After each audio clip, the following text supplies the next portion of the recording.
세부 설명을 좀 해드릴 테니까 그때그때 질문하셔도 되겠습니다. 예, 저희가 연마당 마치고 일정 소개시켜드리는 동안 예, 또 몇 분이 더 오셨습니다. 소개해드리도록 하겠습니다. 오늘 가장 멀리서 참석하신 분입니다. 제주본부 동지들 오셨습니다. 잠깐 일어나 주십시오. 어디 계신가요? 예, 반갑습니다.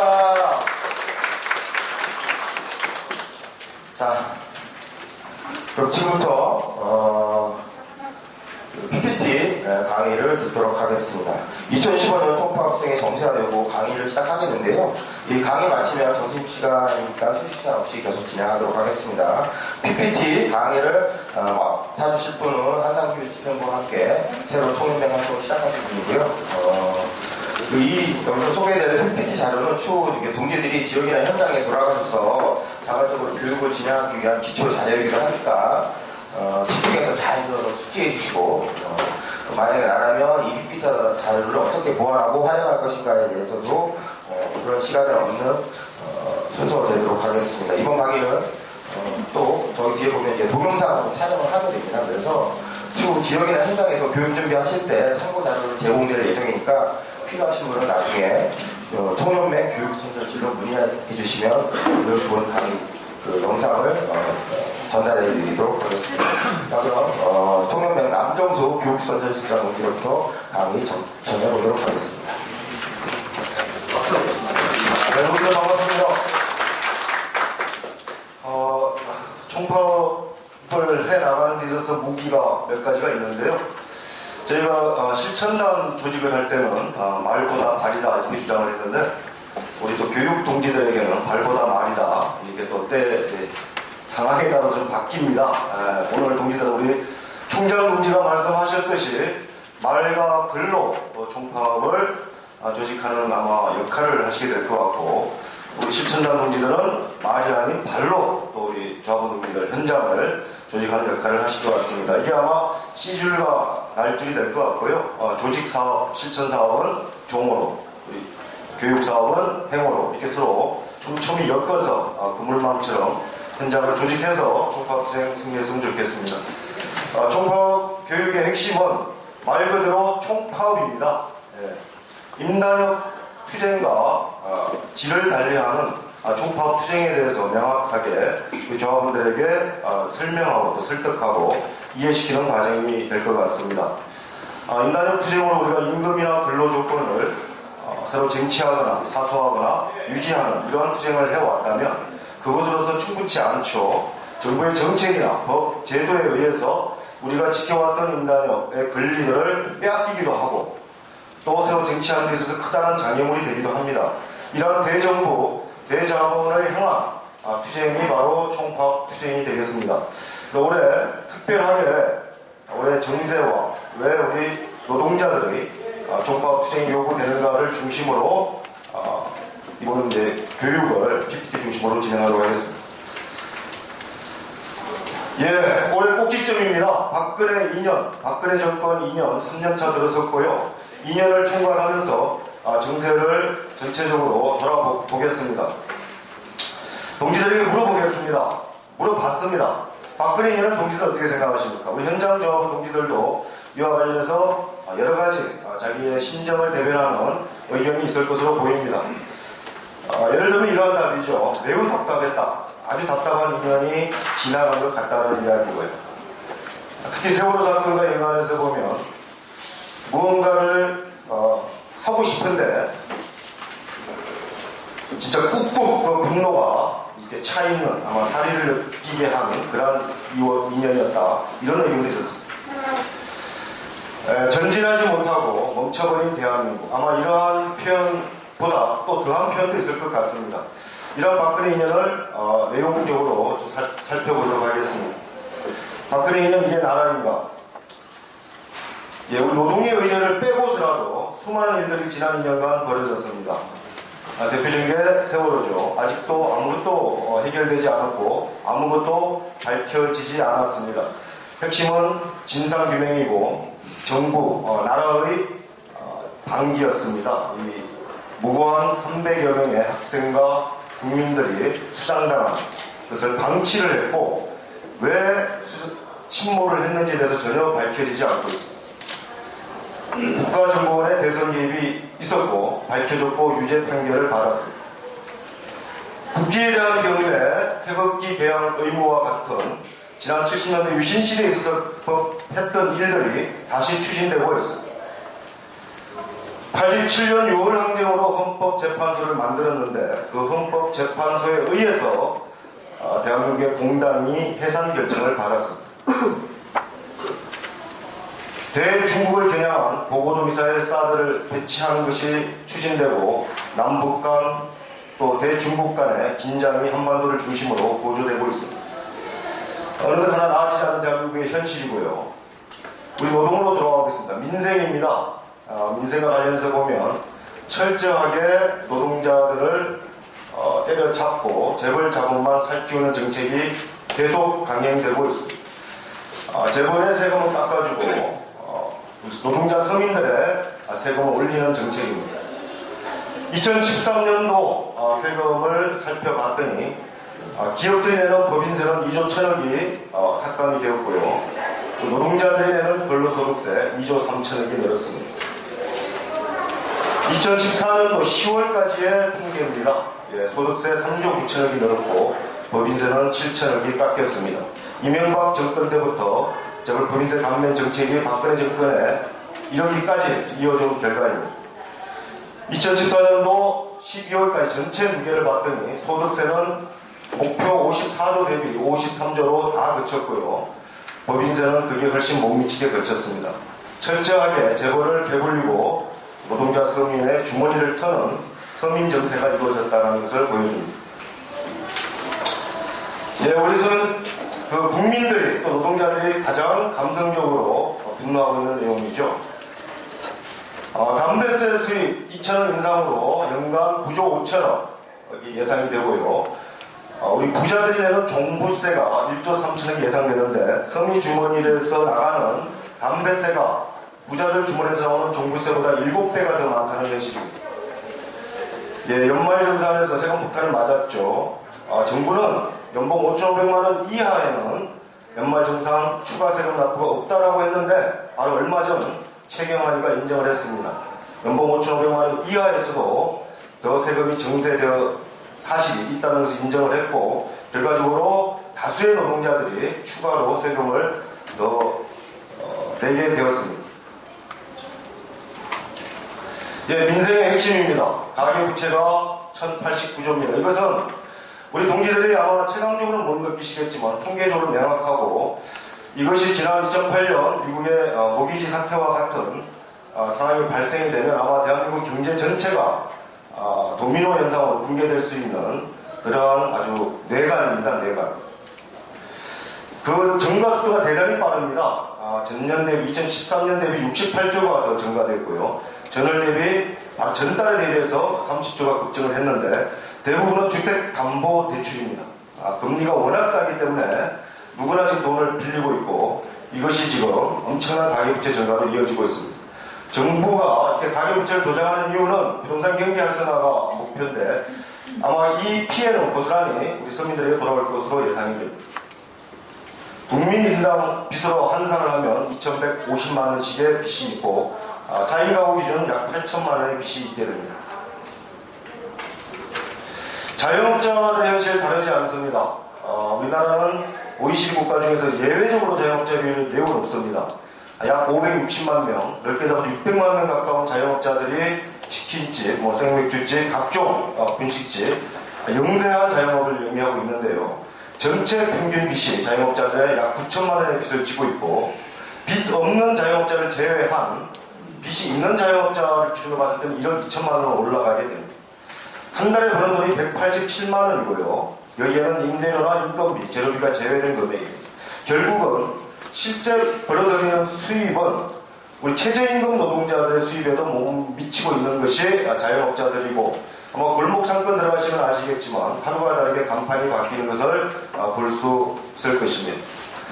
결국은 이 문제는 노동소득을 끌어올려야 가게를 해서 먹고 사는 게 아니라 일을 해서 먹고 살겠다는 이렇게 사회가 움직여줘야 되는데 지금 노동소득이 워낙에 낮다 보니까 너도 나도 또 취업의 기회도 매우 제한되어 있고, 그래서 이게 자영업으로 몰리다 보니까 이러한 현상이 발생되고 있습니다.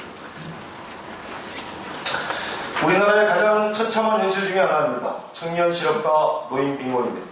65세 이상 노인 빈곤율이 48%. 무엇이냐면 65세 이상 노인 중에 2명 중에 1명은 가난하게 살고 있다는 겁니다. OECD 평균의 약 4.5배 이상 더 가난하게 살고 있습니다. 청년 실업률입니다. 정부 통계 기준으로 실업률 9%, 인구로 따지면 40만 명. 이거 믿을 사람 아무도 없겠죠. 40만 명 훨씬 넘습니다. 대표적인 것이 이 실업률에 포함되지 않은 인구가 청년 청중에 구직을 단념한 자가 50만 명이 제외되어 있습니다.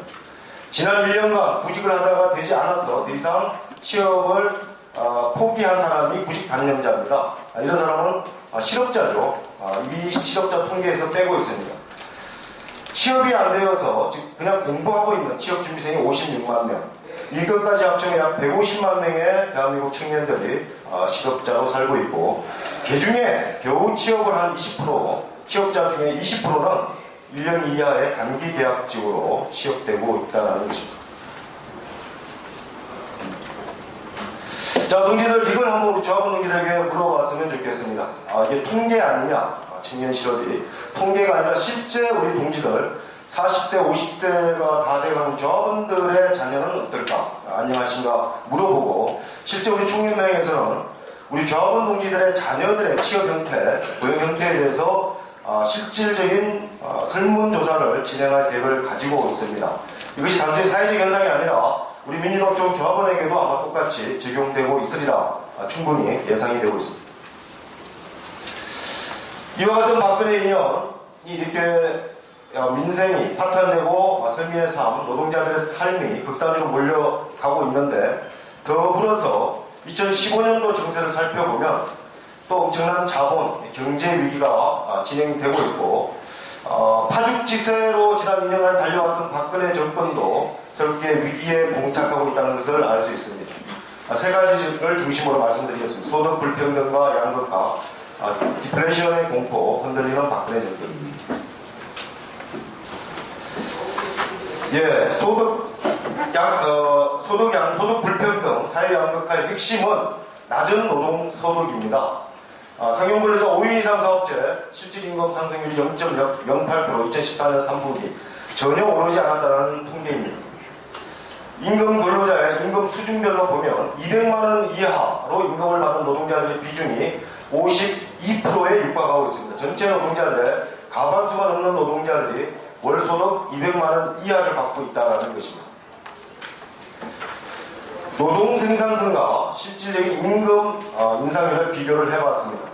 2007년, 2012년 무게 기준으로 노동 생산성은 9.8%가 올랐는데 실질임금 상승률은 마이너스 2.3%를 기록하고 있습니다. 거꾸로 가고 있죠.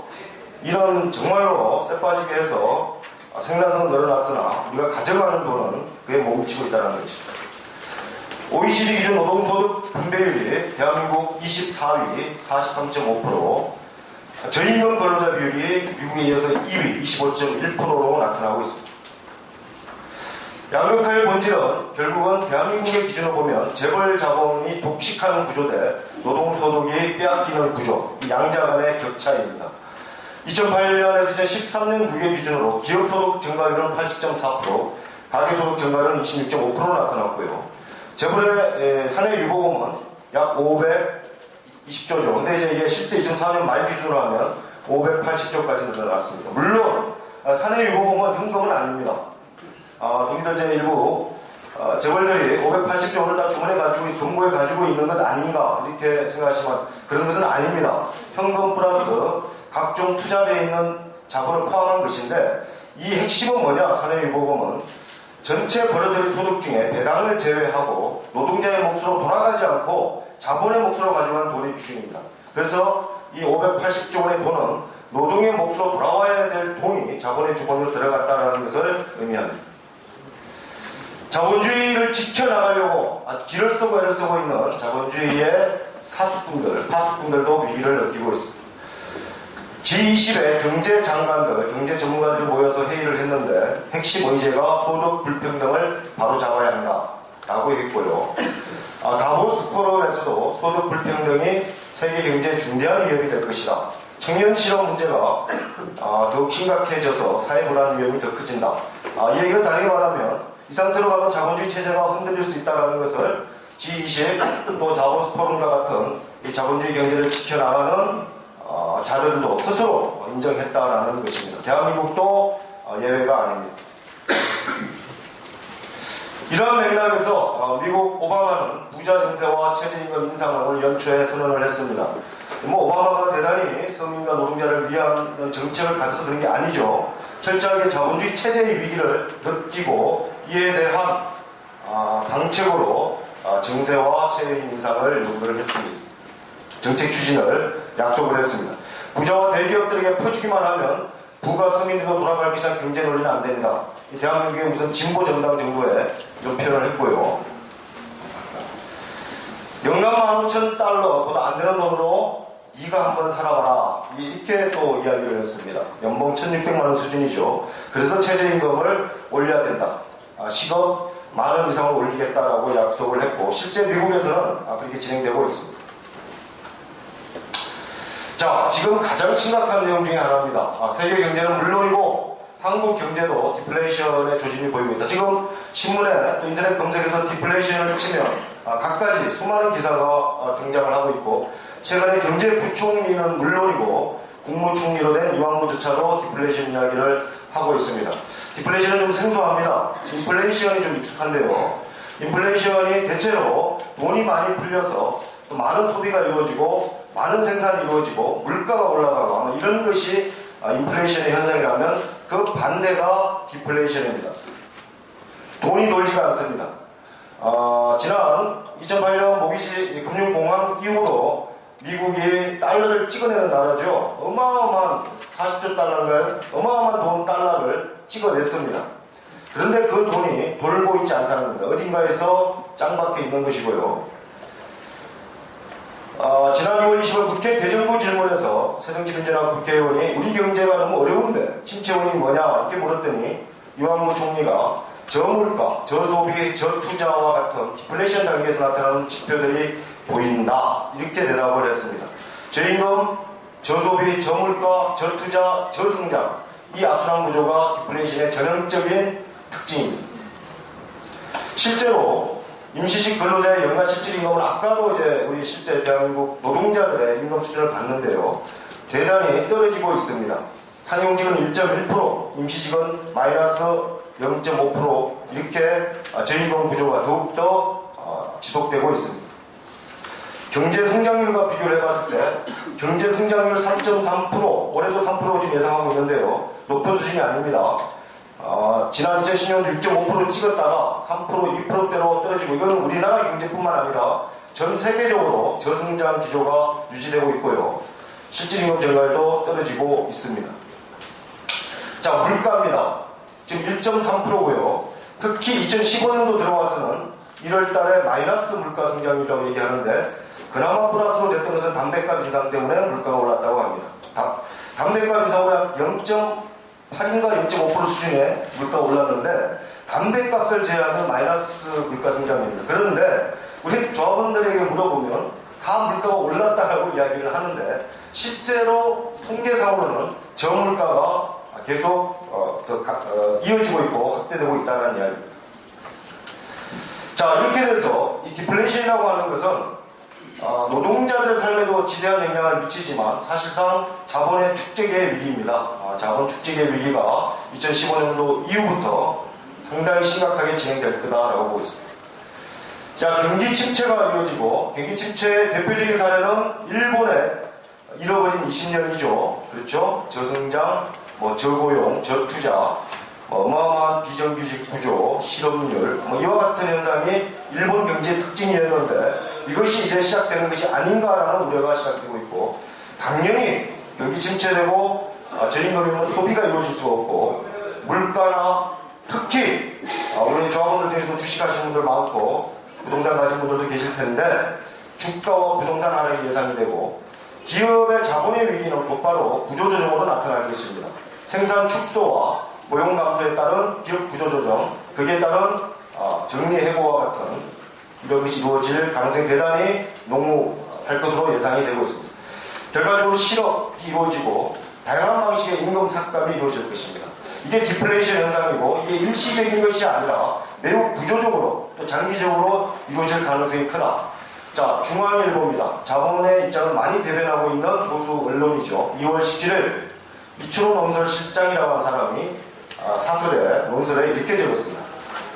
2017년까지 각자 살아남자라고 했습니다. 2008년도 미국 서프라임 모기지 금융공황 그리고 아시아 외환위기가 그 당시에 나타났는데 미국이 지금 금리 인상을 추진하고 있습니다. 양적 완화를 종료하고 금리 인하를 원래는 금리 인상을 상반기 중에 추진하려고 했는데 경제가 너무 어렵다 보니까 지금 시기를 저울질하고 있습니다만 2015년도 금리 인상을 예고하고 있는 것은 분명한 사실이고 지금 우리나라도 지금 2% 3%대의 저금리를 좀 올리겠다라고 하는 정책을 방향을 가지고 있습니다. 이렇게 될 경우에 이 자산을 초과하는 금리 인상이 될 경우 당연히 부동산 담보대출 아까 1000조 이상이 되는 이와 같은 이 자산을 초과하는 빚이 있는 이런 가게들은 무너지기 시작할 겁니다. 특히 내가 가지고 있는 재산보다 빚이 더 많은 약 250만 가구 3.5인만 잡아도 700만 명이 연쇄 파산. 이것이 바로 미국 모기지 사태가 보여준 참혹한 결과였죠. 그러다 보니 집 가지고 있는 거 가능하면 팔고 주식이 있는 거 다 처분해서 현금으로 다 바꿔서 각자 알아서 2017년 약 3년을 내다봤는데요. 남아서 만나자 이런 취지입니다. 대단히 선동적인 글인데 제가 동지들에게 부동산 팔라고 얘기하지는 않겠습니다. 그러나 이런 정도로 지금 디플레이션의 상황이 보수층, 자본에 있어서도 대단히 위기의식을 가지고 있다는 말씀입니다.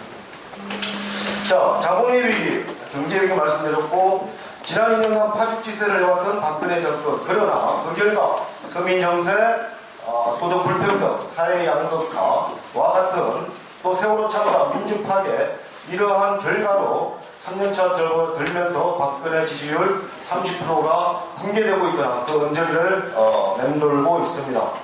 자, 대통령의 지지율 30%는 레임덕 현상의 시작이고요. 고정 지지층을 빼고 나면 실제로 그렇습니다. 지난 역대 대통령 전두환이 빼고 나면 역대 대통령의 3년차 지지율에 가장 최하위를 기록하고 있다고 보시면 됩니다. 자, 이 자본과 정권의 위기가 이 선수들이 그냥 있지는 않겠죠. 어떻게 이제 이 위기를 탈출해 나가려고 하느냐. 동지들 다 예상하시겠지만 결국은 우리 국민들을 향해서 경제를 살리겠다는 입장을 발표할 것이고요. 그 내용을 살펴보면 결국은 노동자 또 서민을 때려잡겠다는 내용을 가지고 이데올로기전을 앞세워서 구체적인 정책으로 위기 돌파를 추진하려고 하고 있습니다.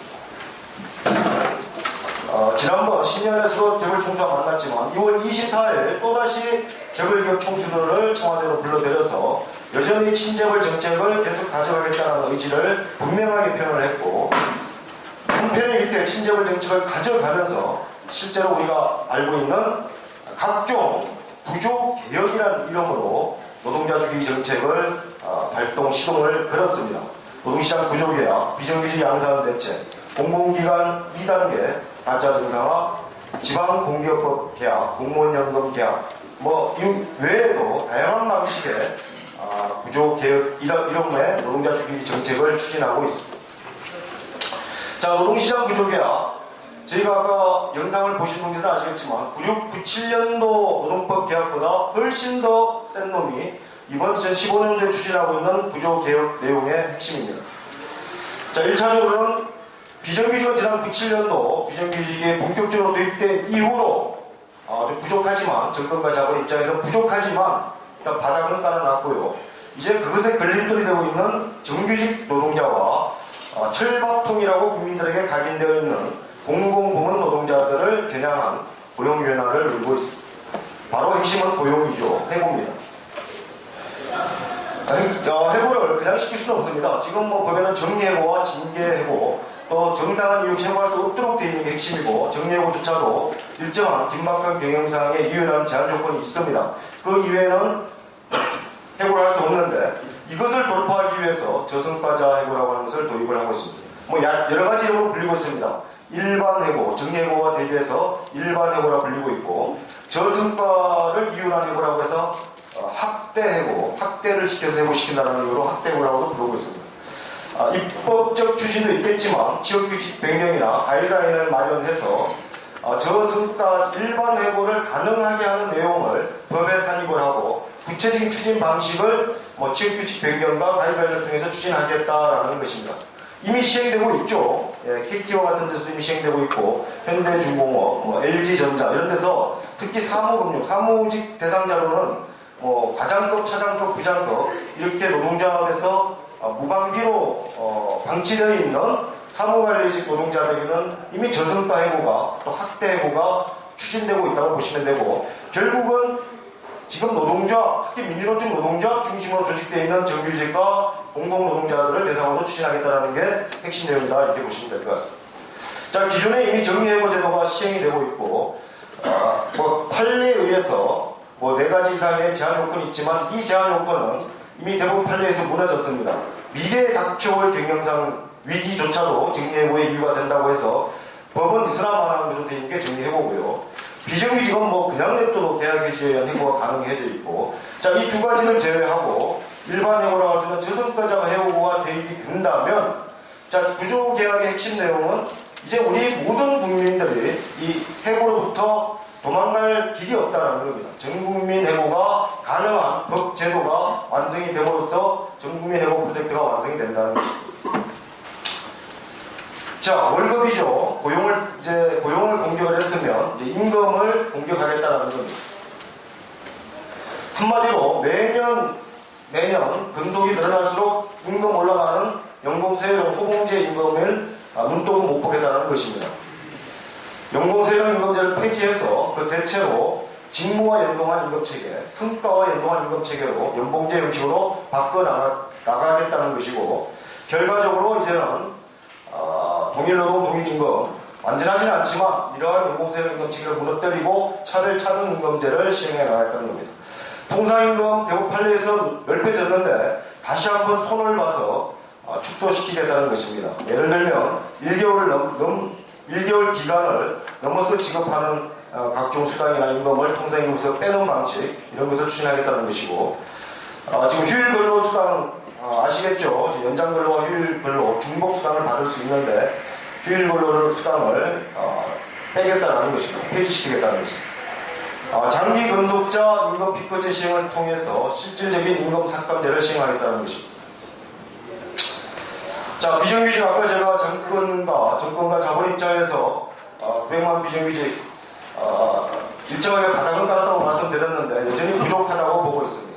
더 많은 비정규직 정책을 추진하고 있고 기간제 파견 노동자 사용 기간을 만 35세 이상 2년에서 4년으로 늘려서 기간제 4년, 파견제 4년, 8년을 돌고요. 이렇게 들어가면 사실상 계속 정규직의 기회가 엄청 봉쇄되는 결과로 이어질 것입니다. 아까 제가 전국민 해고 프로젝트라고 했는데 결국은 전국민 평생 비정규직화 프로젝트가 가동이 됐다고 보시면 될 것 같습니다. 파견 업종과 대상을 대폭 확대해서 평생 파견을 허용을 하겠다는 것이고요. 대표적인 게 55세 이상 고령자, 55세가 고령자가 맞습니까? 하여튼 그렇습니다. 저도 이제 50세가 됐는데 하여튼 고령자인데 모든 업종의 파견 전면 허용을 추진하겠다. 이 대상 인원이 약 328만 명이고요.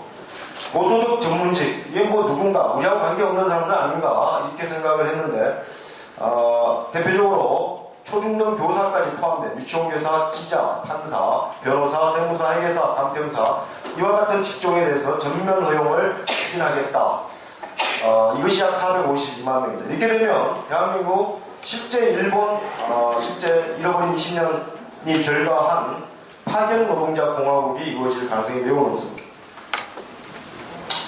자, 한번 비정규직 되면 다시는 정규직이 될 수 없는 영원한 비정규직이 될 것이고요. 지금 사내하청 노동자 불법 파견 판결이 계속 연이어서 터져나오고 있는데 이걸 이제 합법 파견 도급 판단 기준을 실제로 완화시켜서 완전 도급 형태로 전환을 해서 불법 파견이 아닌 합법 도급으로 만들겠다는 것입니다. 뭐 예를 들면 이러한 내용입니다. 지금 원청이 산해하청이 업체에 대해서 지원을 하면 이게 불법 파견에 대한 징표가 되어 있는데 이것을 다 빼겠다라는 것입니다. 지금 특수고용 노동자 약 50만 명이 넘는데요. 이거 정보 통계입니다. 여기에 대한 대책이 전혀 없습니다. 우리 민주노총은 특고 노동자에 대해서 노동자성 인정을 위한 법 개정을 요구하고 있는데 그러한 안은 전혀 제시하지 않고 있습니다. 산재지원도 마찬가지입니다. 공공기관 2단계 민간 부문은 민간 부문이고 민간 부문 구조조정을